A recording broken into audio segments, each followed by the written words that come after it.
Құрметті қонақтар, мәртебелі меймандар, Есен университетіне қош келдіңіздер. Біздің университетіміз Маңғыстау облысы бойынша сыбайлас жемқорлыққа қарсы қызмет департаментімен тығыз ынтымақтастықта жұмыс істейді. Жалпы сыбайлас жемқорлыққа қарсы іс-қимыл агенттігімен екіжақты ынтымақтастыққа қол қойысып, жемқорлыққа қарсы іс-шараларға байланысты мәдени ағартушылық бағытта түрлі жұмыстар жүргізіп келе жатыр. Соның ең сәтті жобасының бірі «Адалдық сағаты» деген тележоба. Бұл тележоба басталғалы өздеріңізде көріп жүрген боларсыздар, телеарнада, интернет арқыларында түрлі фильмдер жасалып жүр. Олардың кейіпкерлері кімдер десек, Шәкәрім Құдайбердіұлы, Мұхтар Әуезов, Қаныш Сәтбаев сияқты ғұламалар. Абай 40-шы ғасырда таңдалып жазады ғой. Осы қазақтың тірісінде жаман жоқ. Ал өлгенде тірісінде жаман болған аман жоқ. Өлісінің жаман жоқ болатынын қалай? Сол сияқты жақсының өз тірісінде ортамызда жүргенде айтып өткен ұстаныммен ары таза, қолы таза, азаматтық үлгі тұтып көрсетуге лайық кім бар дегенде университет ұжымы бір ауыздан кезінде өзімізбен әріптес болған ардагер ұстаз, педагог ғылымдардың магистрі, тілші ғалым, аудармашы, Тобыш Нияз Қартбайұлы деген азаматты нағыз лайық кейіпкер деп тапты. Сондықтан Есен университетінің оқу киностудиясы «Адалдық сағаты» деген тележобаны Маңғыстау облысы бойынша сыбайлас жемқорлыққа қарсы қызмет департаментінің ұсынысымен осы Нияз Тобышқа арнады. Қазір біздің қатарымызды толтыратын ел асханалары келмегенше сол телехабарды назарларыңызға ұсынамыз. Одан кейін де шараның екінші бөлімінде қуанышты жаңалықтарымыз бар. Ендеше назарыңызға экранға болсын. Құрметті көрермен, бүгінгі біздің адалдық сағатымыз ағылшын парсы тілдерінің маманы, аудармашы ғалым, педагогика ғылымдарының магистрі, ардагер ұстаз Нияз Тобышқа арналады. Дүниеде әділдік пен адалдықты ту еткен адамнан артық ешкім жоқ деп Шоқан Уәлиханов бабамыз айтқандай, Нияз Қартбайұлы ондаған кітапты аударып, сөздіктер, ағылшын тілінің грамматикасын құрастырған абзал жан. Пендедім бұл пәниден жиғаным кем, арымды алып келдім иманым мен. Шешемнің сүті сіңген сүйегімді жат жұрттың топырағына қимадым мен. Қолымда дәнеңем жоқ берер бөліп, беріңдер ата жұртта өлер керек. Алтындай арқалаған сүйегімді тастаңдар топырағыма терең көміп. Мен 1957 жылы Гомбатикаус деген Түркменнің орталығы, қазір Гүлстан облысының үлкен қалаларының біреуінде дүниеге келген адаммын. Сол жерде оқыдым, мектеп бітірдім. Сосын 1975 жылы Тегран университетінің шет тілдер факультетіне түстім. Ағылшын тілінің маманы ретінде 80-де оқу бітірдім. Сол өз қаламның орта мектептерінде ағылшын тілінің маманы ретінде, мұғалім ретінде мен 15 жыл Иранда сабақ бердім. Кешегі менің ата-бабаларымның, үлкендерімнің өсиеттерін орындау үшін біз тарихи ата-отанға, Маңғыстауға, Қазақстаннан көшеміз деп талпындық. Мен жұмыстан босандым өзім еркімменен.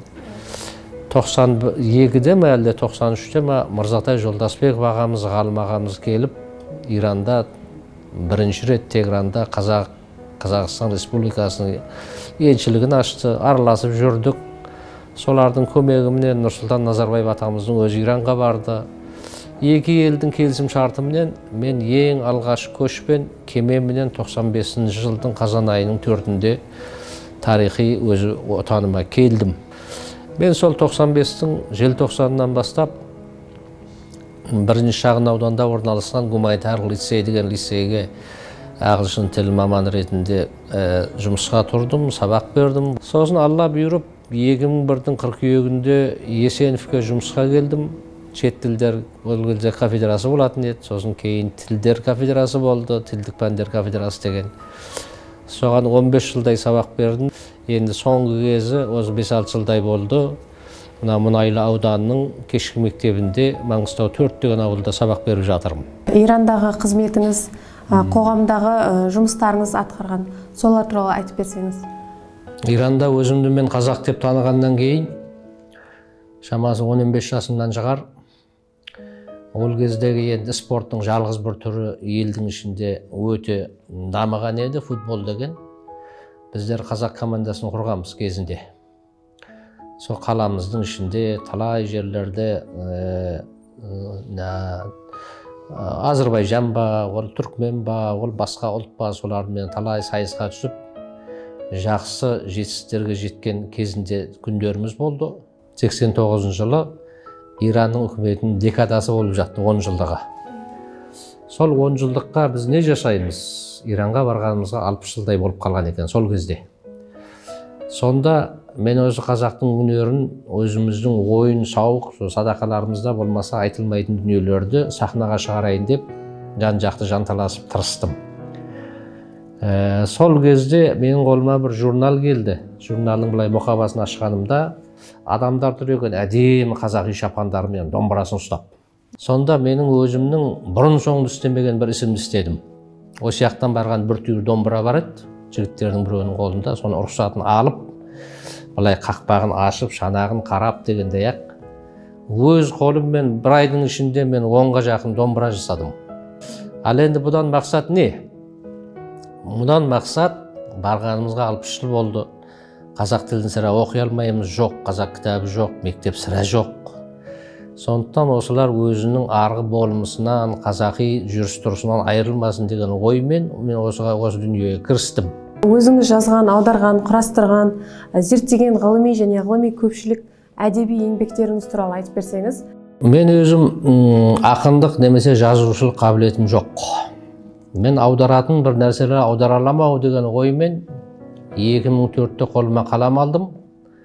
Осы жақта аталардан қалған кітаптардың біреуі Тотынама деген шамамен сол көздің өзінде 120 жылдай болып қалған Татарстаннан, Қазаннан шыққан кітапты біздің ғылыми тілмен айтқанда көне түркі шағатай тілі деген тілден мен аудардым қазақшаға. Сонан кейін мен университетке кіргенім 3-4 жыл болып еді. Ол кезде ағылшын тілінде екі томды кітап бар еді. Факультет аралық, межфак деген факультет аралық студенттерге, класстарға, топтарға сабақ беретін едім мен сол кезде. Мен емеспін, бірталай адам бар. Соның ішінде мен ойға түстім, осы ауылдан келетін балалар қазақ тілін жақсы білмейді, орыс тілін жақсы білмейді осылар. Деп, анау Мәскеуден шыққан кітап тап-таза орысша, ағылшынша. Соның әр сабақтың ең соңында сабаққа арналған сөздігі бар екен. 2 бет, 3 беттей. Соны 1,5 жылдай отырып, соның әуелі бірінші 2 кітапты қосып, соның сөздігін шығардым. Ағылшынша, қазақша сөздік студенттерге арналған. Сосын осының грамматикасы да қиын болады деп, соның әр сабақтың соңында грамматика бар енді, осы шақ бар, мысалы жаңағы үстеулер туралы, сын есімдер туралы, соларды 1,5 жыл отырып, соны аудардым. Ағылшын тілінің грамматикасы деп, ол баспадан осы университеттің баспасынан шыққан дүниелер. Әлемдік тарихта Қазақстан Республикасының Маңғыстау облысында 8 ғасырдан бері толық ашылмаған Жаһаннама кітабы, дүниежүзінің аса құнды географиялық кітабы алғаш рет парсы тілінен қазақ, орыс, ағылшын тілдеріне аударған. 2018 жылдың 12 тамызы күні Ақтау қаласында өткен 5-ші Каспий саммиті қонақтарына, яғни Каспий маңы теңізі жағалауының 5 мемлекет президентіне осы Жаһанама кітабы сыйға тартылды. Менің өмірімде бір істеген ісім осыдан шамамен 8 ғасырдан бұрын Иранда жазылған, Моңғол шапқыншылығынан бір 10 жылдай бұрын жазылған әлемнің алғашқы географиялық кітабын мен әуелі қазақ тілін аудардым. Кейін грант жеңіп аласын өзім мамандығым бойынша ағылшын тілін аудардым. Сосын жетекші ұстазым менің жаңа қазақшамнан азғантай көмек алған шығар, оны орыс тілін аударып, сол Жаһаннама деген кітап 2018-дің тамызының 12-сінде біздің елде өткен 5-ші Каспий саммитінде Нұрсұлтан Назарбаев атамыз бастаған 5 президентке сыйлыққа берілген дүние. Сол алла бұйырып 2022-нің басында 1000 дана болып шықты. Адалдық ұғымын сіз қалай түсінесіз? Академиялық адалдық дегеніміз не, сол туралы айтып өтсеңіз. Адалдық деген мәселе, мен өзім оны жақсылау білуім мүмкін кез келген адамнан. Мен жұмысымда өте таза, білгенімді алдымда отырған балаға үйретуім керек, қолымнан келген жақсылықтың бәрін айналама жасауым керек. Ол еңіреп келген, көшіп келген ағайын болама, солардың барлығына не жасай алам деген ойдан шығатын дүние. Мен 42 жыл сабақ бердім. Сол 42 жылдың ішінде сенің үшіңді 4 қылып берем деп біреуден 1000 теңге алмаған адаммын. Бұны кез келген мұғалім, соның ішінде үкіметтің адамдары осы жолмен жүру керек деген бір сенімдемін мен. Өйткені біз үлкен ғасырлар бойы адалдықты аңсап келген, егемендікті аңсап келген кешегі аталардың ұрпақтарымыз. Біз осыларды егер дұрыс істей алмайтын болсақ, біздің болашағымыз бұлыңғыр болуы мүмкін. Сізге қояр соңғы сұрағым, жемқорлыққа төзбеушілік, бұл қылмыстың жазасы, кінә мен күнә тұрғысынан не айтасыз? Мен дінді ұстанып келген адаммын, оның үстіне қажымын, оның үстіне пайғамбарлар салып кеткен мұғалімдік жолдың адамымын, мұғаліммін. Сондықтан ұрлық болған жерде қазақта керемет сөз бар ғой. Өтіріктің соңын бір тұтам дейтін. Демек, біз елімізді сақтайтын болсақ, бұл қоғамды көркейтеміз дейтін болсақ, біз таза жүруді үйренуіміз керек кешегі ата-бабаның салып кеткен жолдарын.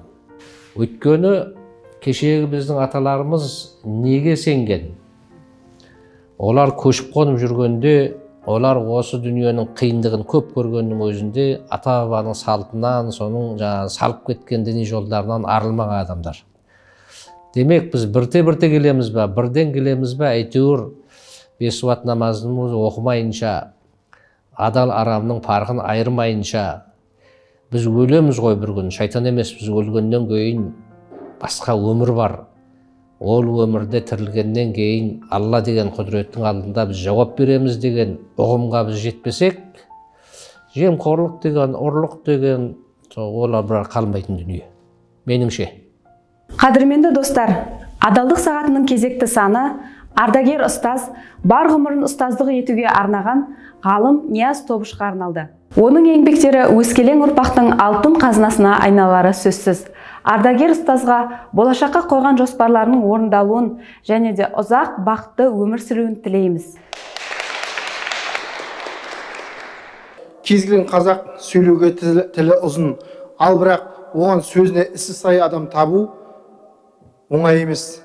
Оған осындай хабарға, танымдық хабарға кейіпкер іздегенде өзіміздің де көзіміз жетті.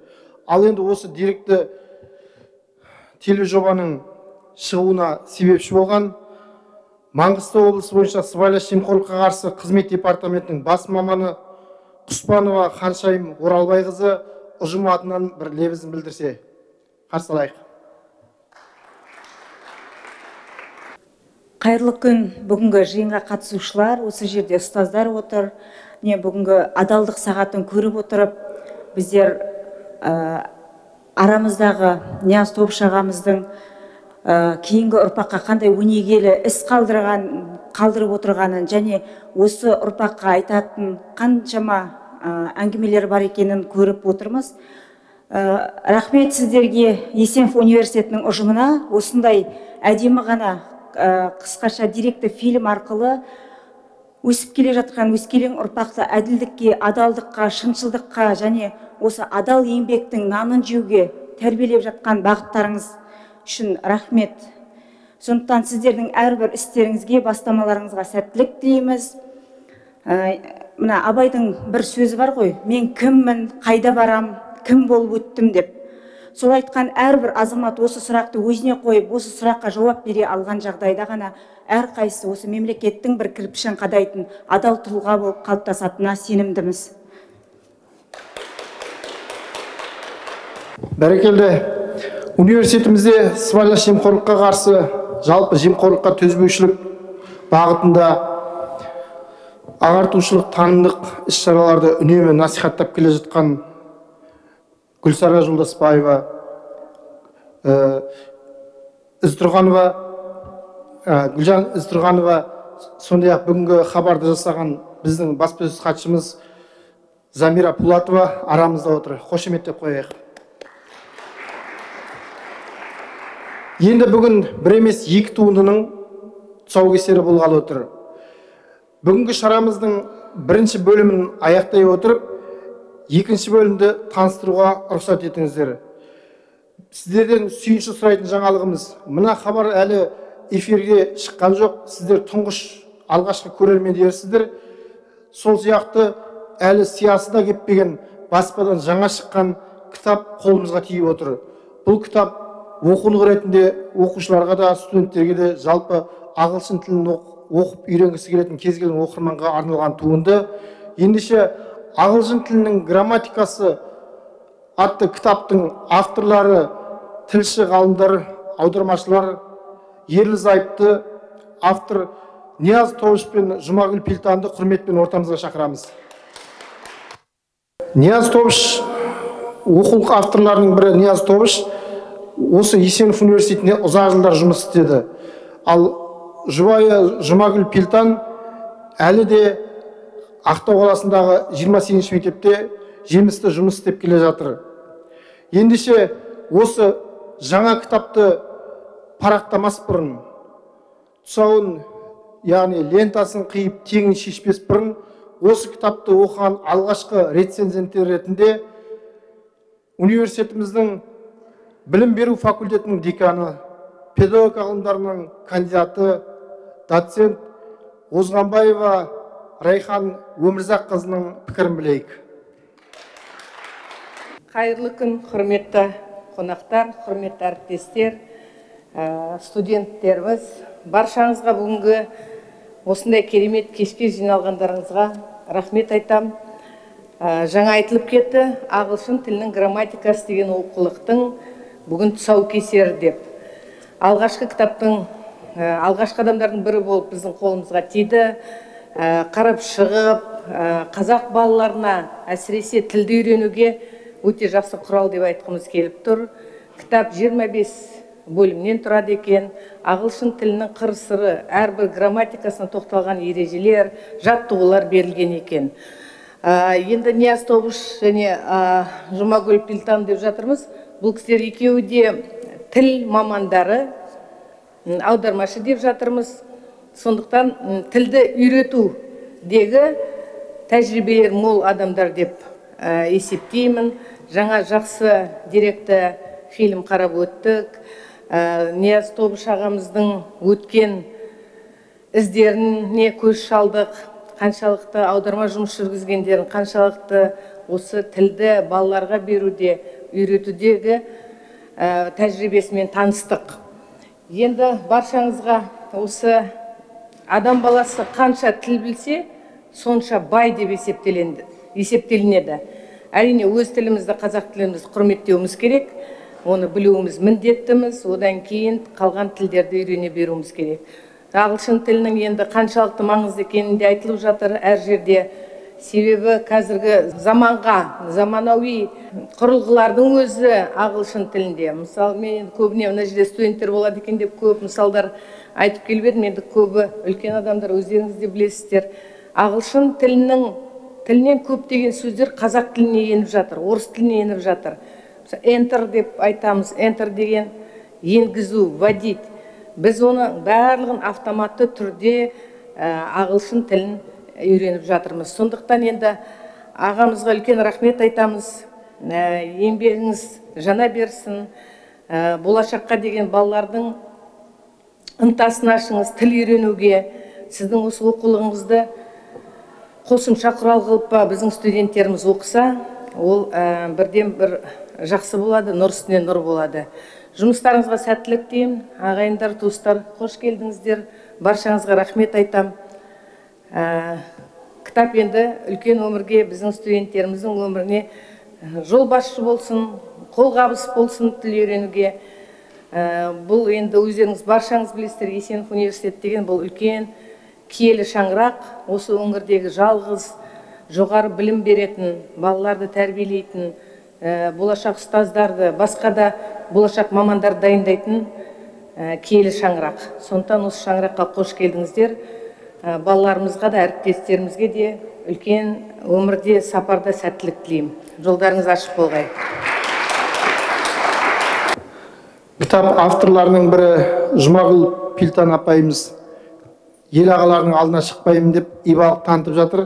Оған бір жағынан ризашылықпен таңданыспен деп отырмыз. Ендеше бүгінгі сұрақтардың барлығы Нияз аға сізге арналғалы тұр. Сондықтан мына кітапты оқырмандар қазір қолына алғанша асығып отыр. Оған дейін одан сайын қызықтыра түсу үшін өзіңіз бұл кітаптың жазылуы, жалпы сіздің 3-4 жинағыңыздың тұсаукесері таныстырылымы осы Есенов университетіне өтіп келе жатыр. Алғашқы еңбектеріңіздің жазылу тарихы бізге біршама таныс. Енді осы жаңа кітап туралы әңгімелеп беру үшін сізге сөз кезегін ұсынғым келеді. Отырып сөйлесеңіз де, мінберге шығып сөйлесеңіз де, ерік өзіңізде. Армысыздар ағайын. Кітап туралы енді жаңа қандастардың біреу, ағайынның біреу айтып өтті ғой. Бұл кітап енді шығуына байланысты таза қазақ оқырмандарға арналған дүние. Жұбайымыз екеуміз шамамен 1-2 жылдай осыған уақыт сарп етіп, Ираннан алып келген кітабымыз бар, ағылшын тіліндегі таза кітаптар бар. Сосын осы Қазақстан Республикасында шығатын Астана жақтан, Атырау жақтан, Алматы жақтан кітаптардың барлығын зерттеп отырып, біз 2 жылда осы 25 тараудан тұратын кітапты өзіміздің өкінішке орай азғантай ақшамызбен 200 дана қылып шығардық. Бұл кітаптың әлі сиясы да кепкен жоқ. Бұл таза қазақтарға арналған дүние. Мен осы Қазақстанда шыққан барлық осы тілге байланысты кітаптардың барлығын жинадым.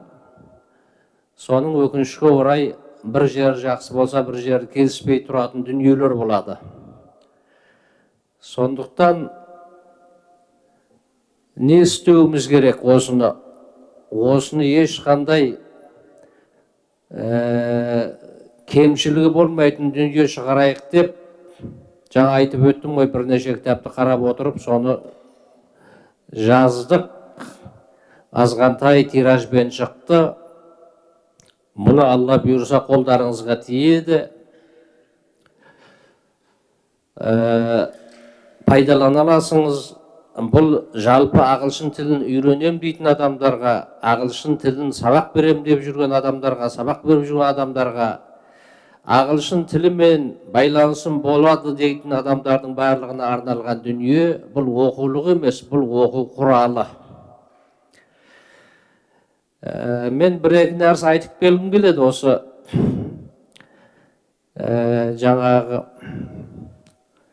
ағылшын тілінің грамматикасына байланысты. Біздер өкінішке орай бұл жерде кеше Кеңес одағының кезінде сол орыс тілінде, ағылшын тілінде үйренген адамдармыз.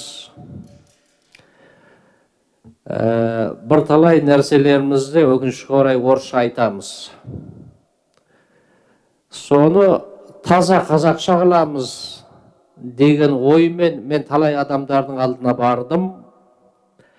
Бұл жолға келгенше мен қиналған кездерім де болды. Мен жаңа ғана видеода азғантай көрдіңіз ғой. 95-тің қазан айында көшіп келген болсам, 95-тің желтоқсанында сол кездегі гуманитарлық лицей, одан бұрын қазақ тілі лицейі болған екен. Сонда мен сабақ бере бастағанымда, мен Иранда тек қана парсы тілінде оқыдым, парсы тілінде сабақ бердім, білім алдым, қызмет жасадым. Сосын осы жаққа келгенде грамматикасын қандай жақсы біліп тұрсам да, ағылшынша, парсша жақсы біліп тұрсам да, соның қазақшаларын таба алмай көп қиналдым. Сол кезде менің қасымда екі келіншек бар еді, әріптесім. Солардан күнде мен сұрап алатын едім. Ертең мен 7-ші классқа сабақ берем, мысалы 5-ші сабақты. Сол сабақтың ішінде соңында грамматика бар мынандай. Present simple деген. Сол present simple қазақша не болады деп мен жыл жарымдай өзім оқып жүрдім, оқушылар сияқты. Оның ағылшыншасы былай болады, парсшасы сұраққа жете ме, сол Иранда қалды. Қазақшасы былай болады деп, мынау сын есім, сын есімнің мынау салыстырмалы түрі, мынау күшейтпелі түрі, мынау үстеу деген мәселелерді ағайыннан үйрендім, сосын қолымнан келгенше ағайынға үйреттім. Бізде бір нәрсе бар, жаңағы осы жерде Замира деген қарындасымыз, қызымыз қолына кітап ұстап көрсетіп, жаһаннама деген мәселені кітапты айтты ғой сізге. Сол жаһаннама деген кітапты мен әуелі мысалы оны ескі көне парсы тілінен қазақ тілін аудардым, кейін грант жеңіп алғасын ағылшын тілін аудардым. Шамасы менің қазақшамнан шығар, жетекші ұстазым оны орыс тілін аударып, кешегі 5 президентке берілген дүниенің ішінде мәселелерді айтқым келіп отыр. Біздер бәр нәрсені біреулердің көңіліне тиіп қалмасын енді. Мен біреудің көңіліне тиейін деп отқан жоқпын. Бәр нәрсені тек қана кешегі 70 жыл елді билеп келген ұлы халық біледі деген нәрседен бірте-бірте арылуымыз керек. Бәр нәрсені ұлы халық білмейді. Бәр нәрсені бәр адам біледі. Қазақ бір бөлігін біледі, түрікмен бір бөлігін біледі, парсы бір бөлігін біледі, батыс бір бөлігін біледі, орыс бір бөлігін біледі, сонымен дүниенің ғылымы сонымен жөнделеді. Мен сонда бір қайран қалғаным, бір таң қалған мәселем бар, ана кітапты аударғанымда. Бұл кітап 20 тараудан тұрады, жаһаннама деген кітап. Соның 20-ші тарауы шашыранды бытыраңқы хикаялар деген 20-ші тарау бар. Ол кітап бәріңіздің қолыңызға жете бермес. Мен университеттің кітапханасына әр кітаптан 2-3-ден алып келдім, сөйерден алып оқи аласыңыз. Сонда 20-ші тарауында сіздің діннен қанша хабарыңыз бар, оны мен білмеймін. Діннен. Дінде соның ішінде қасиетті біздің кітабымыз Құран дейтін болсақ, сол Құранның 18-ші сүресі бар, Кәф деген сүре. Кәф дегені үңгір деген сөз. 18-ші сүрені үйге барып қараңыз, үңгір соның ішінде 3 мәселе қамтылады. Оларды мен айтқым келіп отқан жоқ бұл жерде қайталап. Менің айтайын деп отқаным, соның ішінде Зұлқарнайн деген бір әңгіме шығады. Сол 18-ші сүренің ішінде. Сол Зұлқарнайн деген әңгімені мына жаһаннама деген кітаптың алдында бір 15 бетте үлкен көлемді алғы сөз жазып қойған мүйізі қарағайдай орыстың сол кездегі үлкен ғалымы Баршевский деген кісі үлкен қателескен. Зұлқарнайн деген Құранның ішіндегі Алланың сүйікті құлы, сардары, оны апарып сіздердің еститініңіз, танитыныңыз Александр Македонскийдің орнына апарып қойған. Александр Македонский дегені Македоннан шыққан, әкесі Филипп деген сардар болған, ол ислам менен басқа дінменен шаруасы жоқ адам болған. Сол екеуін араластырып, үлкен дүниенің ішінде үлкен қате жіберіп қойған орыстың мүйізі қарағайдай ғалымы. Мен айтайын деп отқаным, оны мен кеше желтоқсанның 2022 жылдың желтоқсанның 8-інде Казгуда ана кітаптың тұсаукесерін өткізгенбіз ғалымдар болып. Мен сонда да ағайындарға айтқанмын. Біздер бәр нәрсені сол халық біледі деген нәрседен ойдан бірте-бірте арылуымыз керек. Қазақта көп нәрсе біледі. Енді жаңағы грамматика кітапқа оралатын болсақ, жаңа мына әріптесіміз айтып өтті ғой. Мен де бір рет айттым, кітап 25 тараудан тұрады, әр тарауында бір мәселені қамтыған. Шақтар бар, сын есімдер бар, үстеулер бар, сондай. шартты сөйлемдер бар деген кете береді. Ең соңында соның қосымша деген бір мәселесі бар 25-ші тарауында. Ағылшын тілін сабақ беріп жүрген мамандарымыз біздің қанша біледі? Мен ояғын білмеймін. Сол мәселеге кезікті ме екен, әлде кезікпеді ме екен, оны да білмеймін. Өйткені ағылшын тілінде сұрау дегеннің екі түрі болады. Арнайы сұрақ, сосын жалпы сұрақ деген екі түрлі сұрақ болады ағылшында. Мен 40 жыл сабақ бердім, грамматиканы жақсы үйрендім, жақсы сабақ бердім, Иранда да жағдайым жақсы еді. Сол 40 жыл сабақ бергеннен кейін арнайы сұрақтар осылай болады деп, соны формуласын жазып, әрқайсысына бір сөйлем беріп, мысалы оған ағылшын тілінің мамандары біледі, WH questions дейді. Арнайы сұрақтар дейді, басында WH бар. Ол what бола ма, ол how бола ма, ол who бола ма, әйтеуір солардың барлығы. Сонымен қатар бұл бір істе бұрын соңды ешкім істеген жоқ, біз мына сөзді мына кітаптың ішіне істеп қойдық. Екінші мәселе, ағылшын тілінде дұрыс етістіктер, бұрыс етістіктер деген екі бөлінетін үлкен етістіктер болады. Мен мамандарға айтып отырмын. Сол бұрыс етістіктерді біз кітаптың соңында бөліп қойдық. Екі түрі бар етістік былай болады, үш түрде өзгеретін етістік былай болады, үш түрде бірдей болып келетін етістік былай болады деп, соны үйренуші, жаттаушы адамдарға оңай болсын деп, соны бөліп қойған жағдайымыз бар кітаптың соңында. Сол ерекшеліктері бар, енді бұл кітаптың қолыңызға жетер, университеттің кітапханасынан пайдаланарсыңыз. Болмаса, алам дейтін жағдайыңыз болса, алым осы керек, осы үйіме керек, осы балаларыма керек дейтін ойларыңыз болатын болса, міне осы университеттен, осы 500 метрдей былайда біздің қалада білесіңіз ғой, Олжа деген сауда орталығы бар. Сол Олжа сауда орталығында бір түйір кітап сататын дүкен бар. Біздің жұбайымыз екеуміздің жазған, бұзған 4-5 дүниеміз сол жерде сатылады. Қажет деп атсаңыз, сол жерден барып ала аласыңыз бұл дүниені. Бірақ көп емес, өкінішке орай өзіміздің азғантай ақшамызбен 200 дана тек қана шығардық. Кейін университет жақтан, болмаса басқа бір азаматтар жақтан осыны көбейтеміз, көбейіп шығару керек дейтін болсаңыз, оған жол ашық, оны біз істей аламыз. Ал бәрі құтты болсын, аман болыңыз, келдіңіз, сыйлап бізді бәріңіз. Алладан қайтсын жақсылықтарыңыз, жақсы туынды, жақсы дүние біздің шетте жатқан Маңғыстауда, соның ішінде бір түйір жоғары оқу орнымыз Есенов атындағы университетте, бұдан да көп болсын, аман болыңыз. Рахмет Нияз аға. Енді бәріміз тағатсыздана күтіп отырған сәтке келіп жеттік.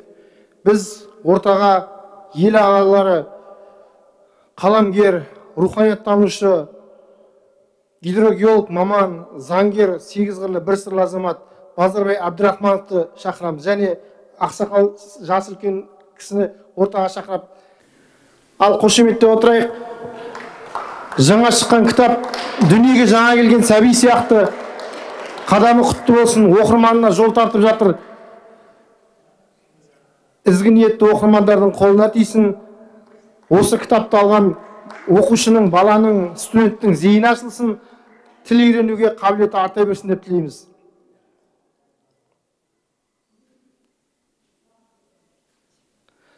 Бәрекелді. Ал кітаптың теңі шешілді, лентасы қиылды, алғашқы даналарын алдағы оқырмандарға тарата беруімізге болады.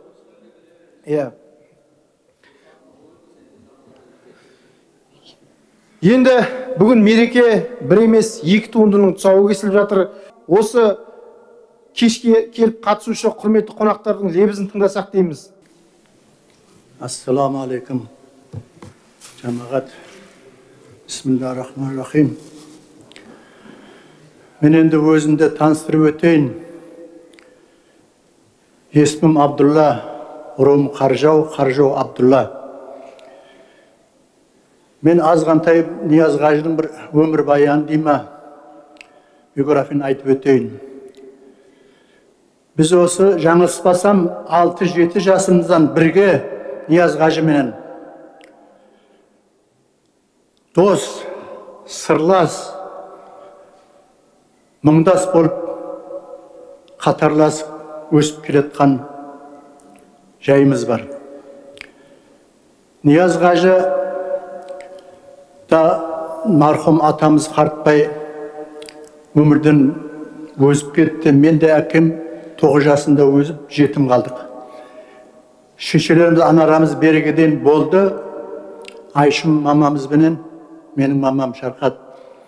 Осы аналарымыздың арқасында бір 10 шақты сиыр бар еді. Сол аналарымыз арқасында еңбектеніп, оқып, өзімізше Нияз бауырымыз жетіліп, диплом алып, онан кейін жаңа өз өмірбаянында көрдіңіз. Тегеранға аударма несіне түсіп, ағылшын тілінде сабақ алып, 4 жыл ұстаз болып, ауылға келіп, жаңа өз өмірбаянында айтты, 15 жылдайда сол ағылшын тілінен сабақ берген адам. Мен айтайын деп отқаным, өмір бойы жолдас, дос болған соң аздап жас кезімізден айтып өтейін. Бізге осы жаңылыспасам 70 жылдары, 8 жылдары осы Қазақстаннан, Алматтан біздің ватан деген төтенше Шағатай дейміз бе, әріпте басылған газеттер келіп тұрды. Кейін ол біздің ватан Шалқар деген газет болды. Бір бетінде кәдімгі осы кірліс қазақша еді, бір бетінде арабша, қазақша төте әріппен жазылған еді. Соның бетінен біздер Иранда жүргенде сол ошақтың жағдайын, ошақтың несін біліп, сөйтіп тілін затын үйреніп өстік. Нияз бауырыма айтатын естелігім, Нияз Қажы сол айтты ғой, жаңа 80 жылдар сол университет бітіріп келіп, сол жас кезінен қалай бұлай орысша, қосшақта болады. Қазақ диаспорасының жастарының ұйымын ашты. Канун Фарханген қазақ. Нияз Қажы өзіңіз қалай аударасыңыз соны? Соны ұйымдастырып, сосын жаңа айтты ғой, ініміз, бауырымыз, қазірде бол Нияз Қажының туған інісі Динмұхамбет, Динжан өзі қолымен домбыра жасап беріп, сосын осы жаңағы газеттерден көрген ұлттық киім біздің шапанымызды өз тіктіріп соған. Айди деген Айтмұхамбет беріш жігіт бол. Біздің Динжан, Динмұхамбет домбыра тартады, домбыра шертеді. Айтмұхамбет, Айди қалай айтайын бірай, өлең оқып, сүйемелдеп. Сосын көргенде Ақбота Жеменей бір ініміз болды, Алла рахмет етсін, өмірден озды, Әки деген. Солар осы күмбет, егер Иранда естуіңіз бар шығар, 3 қалада қазақтар тұрады. Бендер түрікпен, сосын Гөрген, сосын Гүмбәт Кабус деген. Біз жаңа айтып отыр, Гүмбәт Кабустан қазақтар боламыз. Сол қай қалада болмасын, Бендер түрікпен, Гөрген, Гүмбәт қаласында той болса, осы Нияз Қажы жаңағы айтты, бір топ құрып, жаңағы айттым ғой, інісі бар, Динмұхамбет, Динжан. Сосын жаңа Айди деген беріш жігітіміз бар, сосын кімдер. Сол барып, тойларын өткізіп беретін едік, тойларында. Ол Гөрген болсын, не болсын. Жастарды сондай қоғамдық нелерге басын қосып, үйістіріп жүрген осы біздің Нияз Қажы еді. Жаңа өзі өмірбайында айтып кетті ғой, 95 жылы қазан айында бірге көшіп келдік. Сонан берді өзіңіз куәсіңіз, шайсыңыз, 25 жылдай осы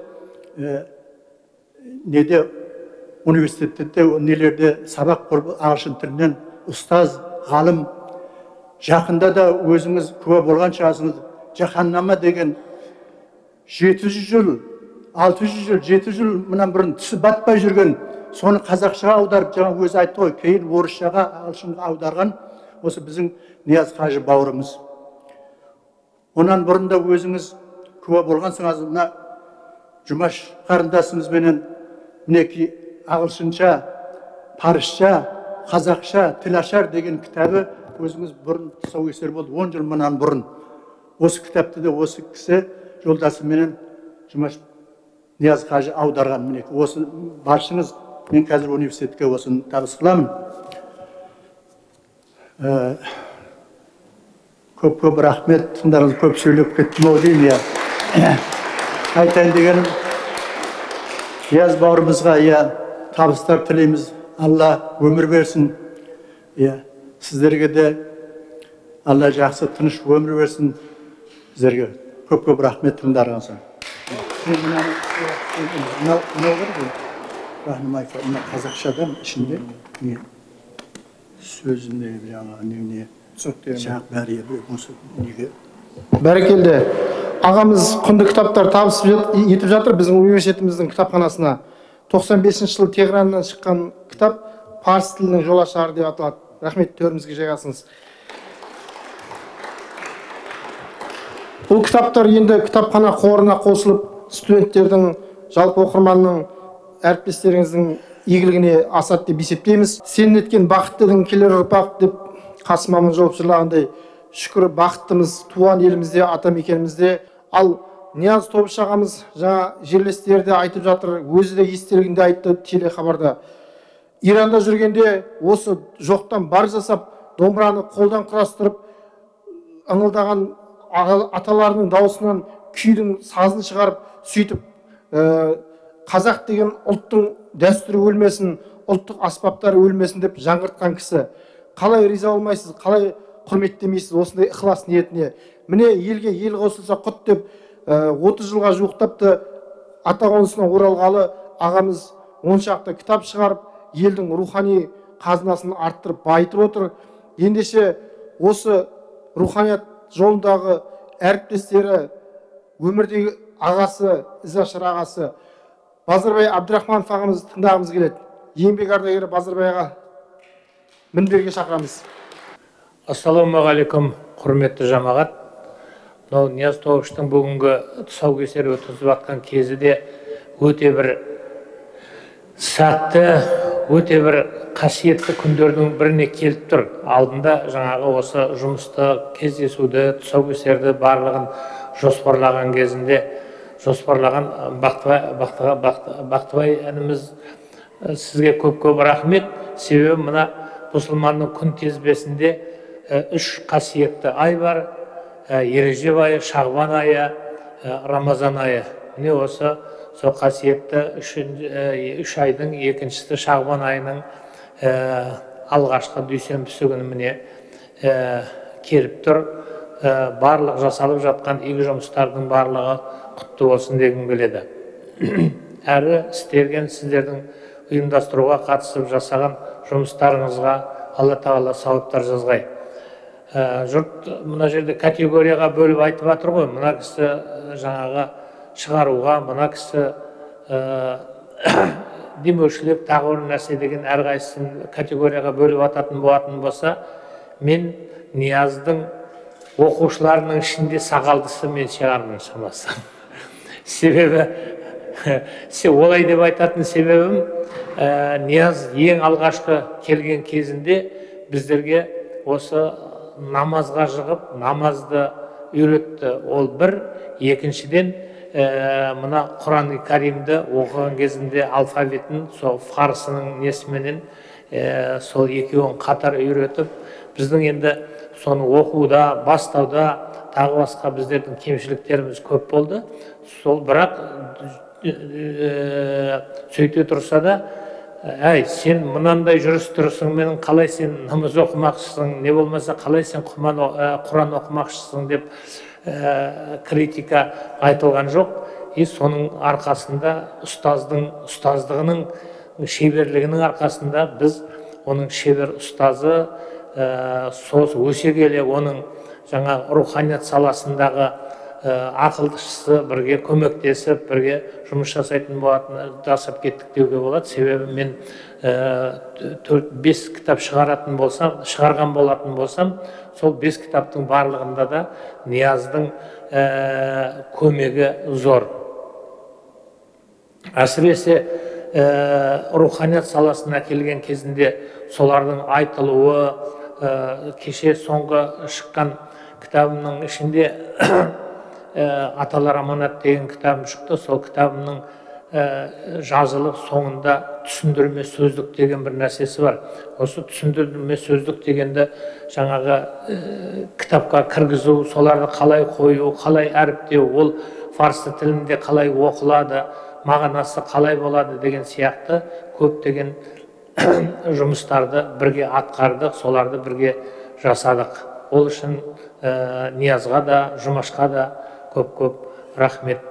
Ол біз енді нағашылы жиенді болып, бұлар туыстық жағынан не болатын болса, біздің осы менің бастаған ұстаздық жұмысы, маған жасаған ұстаздық жұмысын Нияз екең ары қарай менің баламды да оқытты. Ең алғаш рет со Ақтаудағы лицейде баламды ағылшын тіліне оқытып, со баланың шетелге, Америкаға оқуға түсіп, соны үздік бітіріп, сол ағылшындар менен, канадалықтар менен жұмыс жасаған кезіндегі тілдік, мынандай қазіргі айтып жатыр ғой, тілдік ерекшеліктер, грамматикасы деп, соған көптеген еңбек сіңірді. Әрі сол сабақтан алған жалғыз менің балам емес, сол жерде сол лицейді бітірген 10 бала Англияда оқыды, ағылшын тілін бітірді. Барлығы осы Нияз бен Жұмаштың алғашқы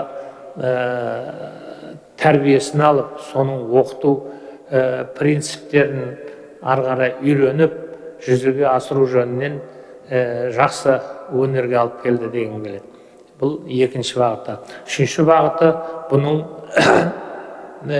көптеген кітаптарды шығарып жататын болатын болса, менің сол немерем,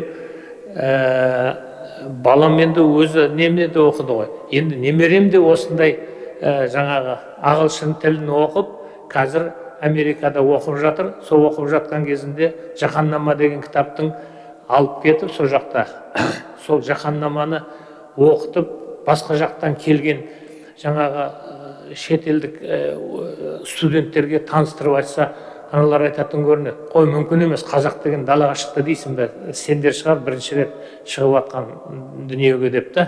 Алғашқы толқындар сен жоқ, мынау деген міне ғой деп ағылшынша жазылған жаңағы жазуларды, соның әлемді шарлап жүріп, әр жерден жазған күнделігінен жаңа кітапты көрсетті ғой, осы жерде.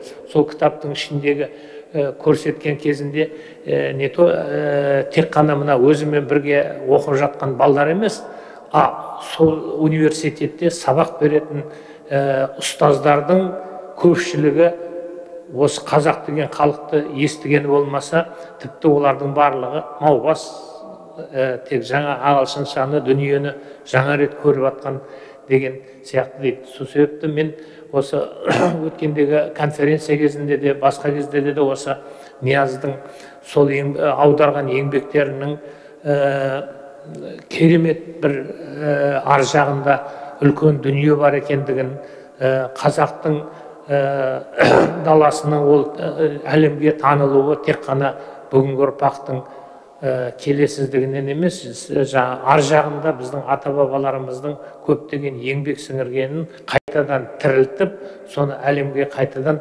таныстырып жатуына Нияздың сіңіріп жатқан еңбегі мол.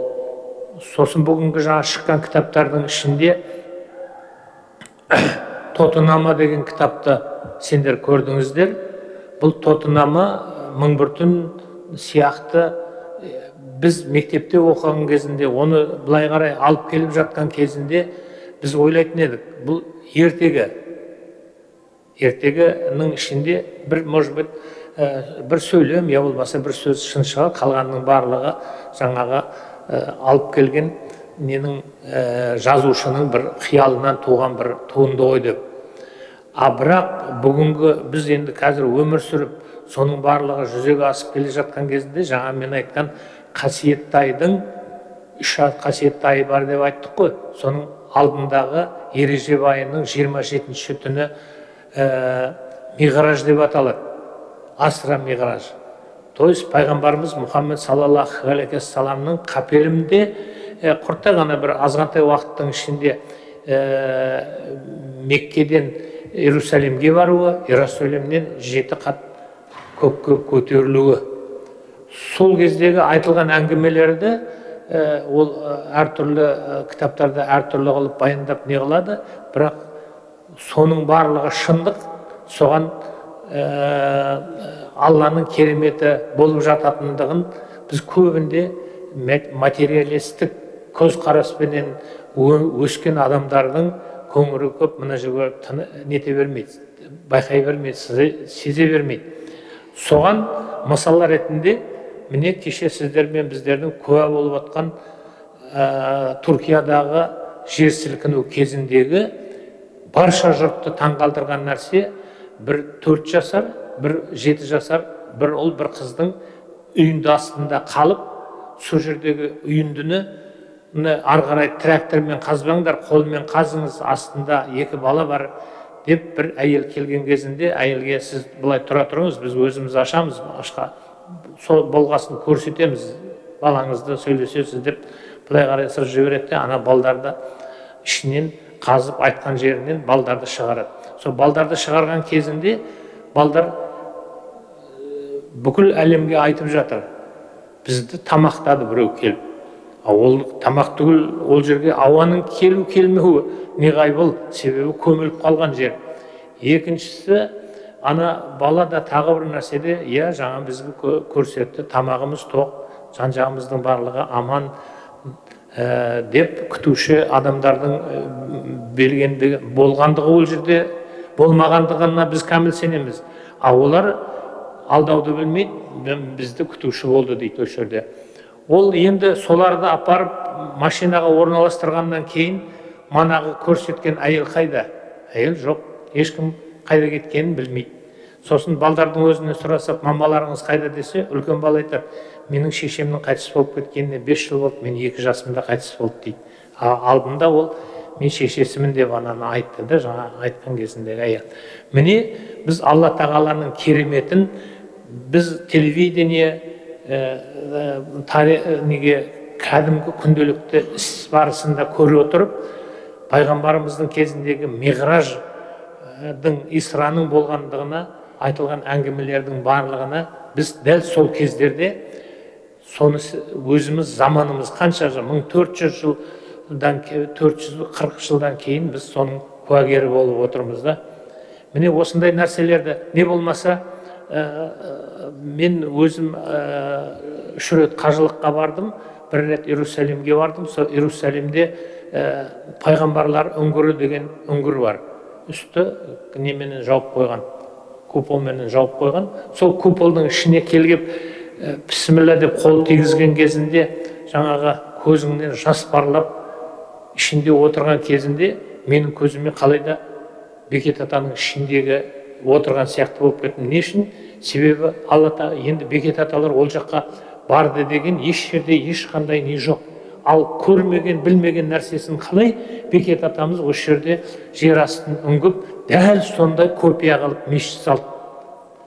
Қалай сол жерге ішіне қарай кіретін несілерінде нетті дұғаларын жасады, михрабын жасады деген сияқты сондай бір үлкен ойларға қалаймыз. Бірақ сол Бекет атамыздың мешіттің кезінде жаңағы реставрация жасап жатқан кезінде тасқара бастаған аталарымыз соны саркофаг жасап, үстін жауып, ішін сақтап қалған кезінде қарсы болды. Жоқ, қалай Алла тағала жаратып бізге қойды, сол күйінде реставрация жасаңыз да, ары қарай бүлдірмеңіз, жаппаңыз деп.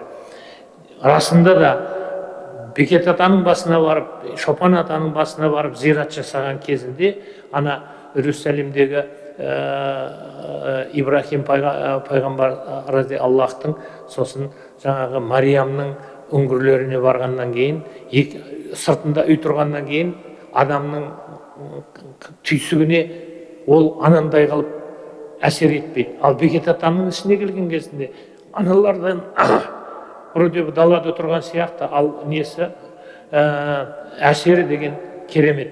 Сол себепті сондай барлығын неге куәгер болып біздерге үйреткен мына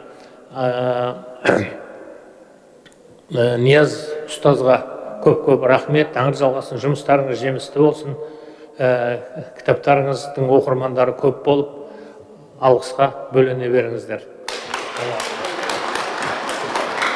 Рахмет Базарбай аға. Базарбай ағаның өзі Бекет атаның рухани ілімін зерттеп жүрген дінтанушы, руханияттанушы ғалым.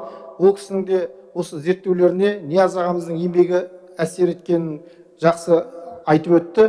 Енді осы отырған азаматтардың қай-қайсысын сөйлетсек те, осы ширек ғасырдан бері тынымсыз еңбек етіп келе жатқан Нияз ағамыздың ізденімпаздығына, төзімділігіне, еңбекқорлығына тәнті болып таңдай қағып сөйлей беретіні, естелік айтатыны сөзсіз. Енді әрине адалдық ұғымы жалпы адамзаттық құндылық. Ол бір діннің сенім нанымымен, тыйымымен ғана шектелмейді. Біз бұл ұғымды кез келген бағытта насихаттап, таратып, жариялап, ұстанымға айналдырып жүреміз. Сондықтан көп шарамыздың бірі осы бүгінгі адалдық сағаты тележобасының тұсаукесері және жаңа кітаптың тұсаукесері бүгін көз алдарыңызда өтті.